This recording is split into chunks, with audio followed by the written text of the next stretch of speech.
Hello बच्चों, welcome to Mohini magic math. आज हम लोग क्लास 8 का चैप्टर 10 एक्सपोनेंट्स एंड पावर का इंट्रोडक्शन करेंगे। सबसे पहले चलिए तो स्टार्ट करते हैं।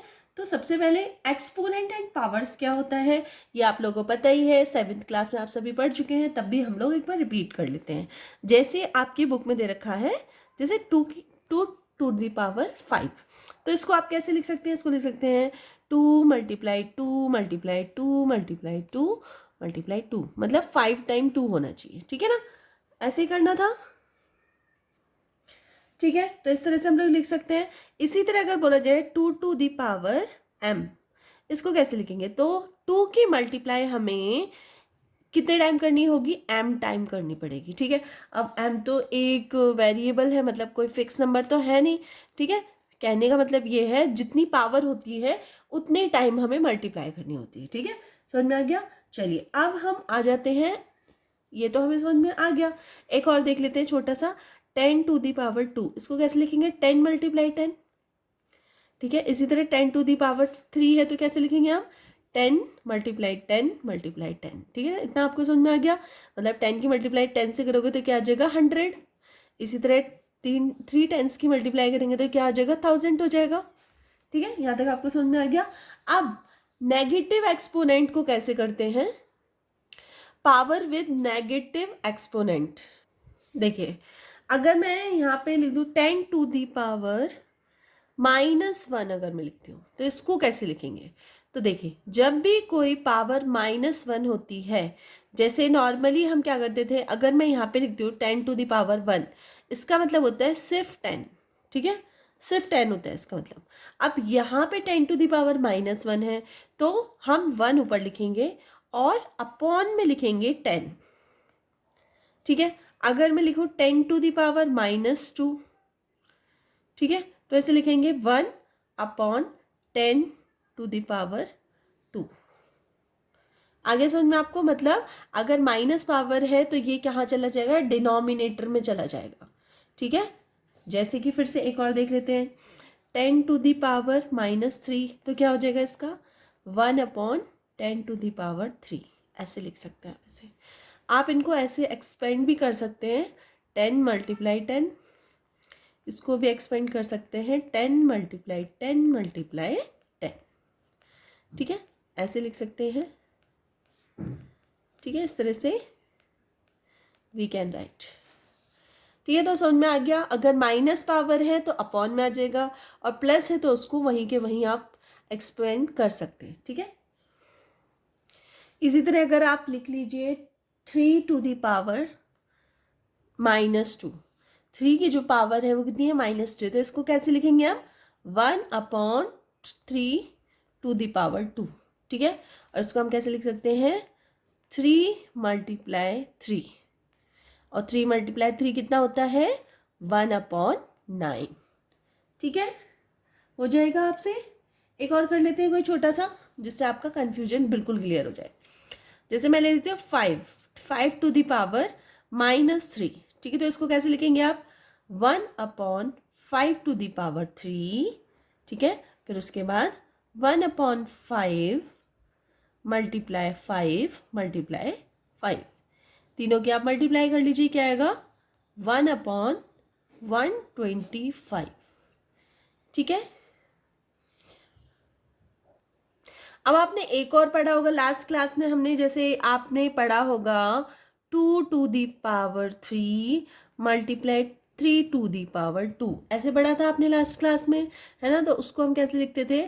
2 टू दी पावर 3 है, इसका मतलब 2 को 3 टाइम हम मल्टीप्लाई कर सकते हैं।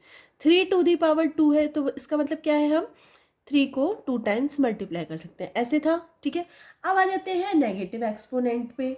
जैसे कि अगर मैं लिख दूँ 2 to the power -3 multiply 2 to the power -2, अगर ये है तो इसको कैसे करेंगे हम? ठीक है, तो सबसे पहले आप देखो, दो तरह से कर सकते हैं आप लोग। सबसे पहले ये दोनों बेस जो हैं, जो ये वाला पार्ट होता है 2 2, ये इनको क्या बोलते हैं? हम बेस बोलते हैं। और जो इनकी पावर्स होती है उनको क्या बोलते हैं? एक्सपोनेंट बोलते हैं। ठीक है, तो अगर बेस सेम है तो पावर्स क्या होती हैं? प्लस हो जाती हैं। तो ये दोनों पावर प्लस हो जाएंगे, क्या हो जाएंगी, -5 हो जाएगा। ठीक है, इसको आप कैसे लिख सकते हो, 1/2 5। ठीक है, ऐसे कर सकते हैं। एक और कर लेते हैं। अब यहाँ दे रखा है -3 मल्टीप्लाई -3 ठीक है, अब यहाँ बेस दोनों सेम है, यहाँ भी -3 है मैम, यहाँ भी -3 है, तो हम कैसे लिखेंगे इसको, -3 और पावर क्या हो जाएंगी, प्लस हो जाएंगे, क्या होगी, पावर 7 -7। इसको आप कैसे लिख सकते हैं, इसको लिख सकते हैं 1/-3 ठीक है, इस तरह से लिख सकते हैं। ठीक है, और हाँ, अगर आपके पास आ जाता है एक जो एक्सपोनेंट है वो माइनस है और एक एक्सपोनेंट प्लस है, तो क्या करेंगे, जैसे कि 5⁻², ठीक है, मल्टीप्लाई 5⁴। अगर इस तरह से आ जाता है तो क्या करेंगे, तो यहाँ भी आपको क्या करना है, देखो दो तरीके से कर सकते हैं, बेस सेम है हमारा तो 5 हो गया। अब इसकी पावर को आप क्या कर दीजिए, देखिए ये -2 है और ये +4 है ना, तो -2 -4 में से -2 जाएगा तो कितना बचेगा, बचेगा +2।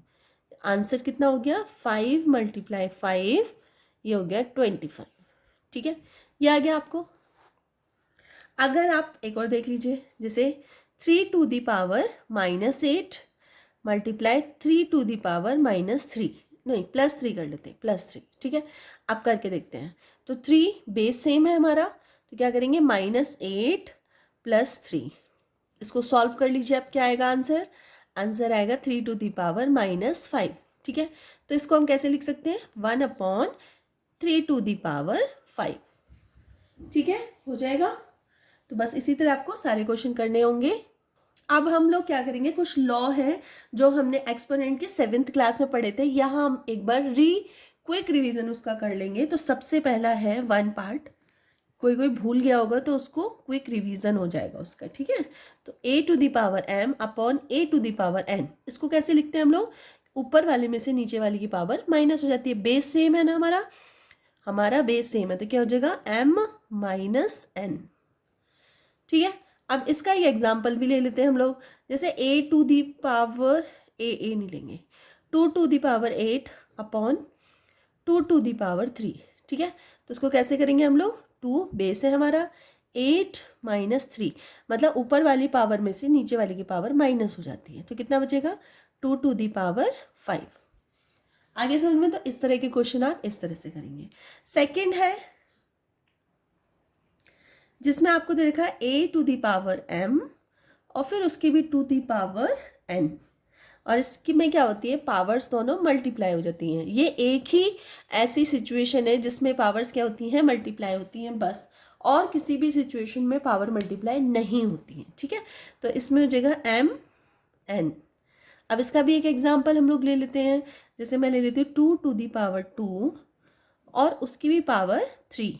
ठीक है, तो इसमें क्या होगा, 2 और मल्टीप्लाई क्या होगी, 2 और 3 की मल्टीप्लाई हो जाएगी, तो क्या हो जाएगा, 2⁻6। ठीक है, नेक्स्ट है हमारा थर्ड, इसमें है a⁻m मल्टीप्लाई b⁻m। अब इसमें आप देख रहे होंगे कि बेस जो है वो तो चेंज है, यहाँ पे a है, यहाँ पे b है, लेकिन पावर्स जो है वो सेम है, तो इसको हम कैसे लिखेंगे, a मल्टीप्लाई b, या फिर a b आप कर लो, ब्रैकेट में दोनों को लिख लो, और पावर हमारी सेम हो गई। ठीक है, जैसे फॉर एग्जांपल, जैसे यहाँ पे लिख देंगे हम 2⁵ मल्टीप्लाई 3⁵।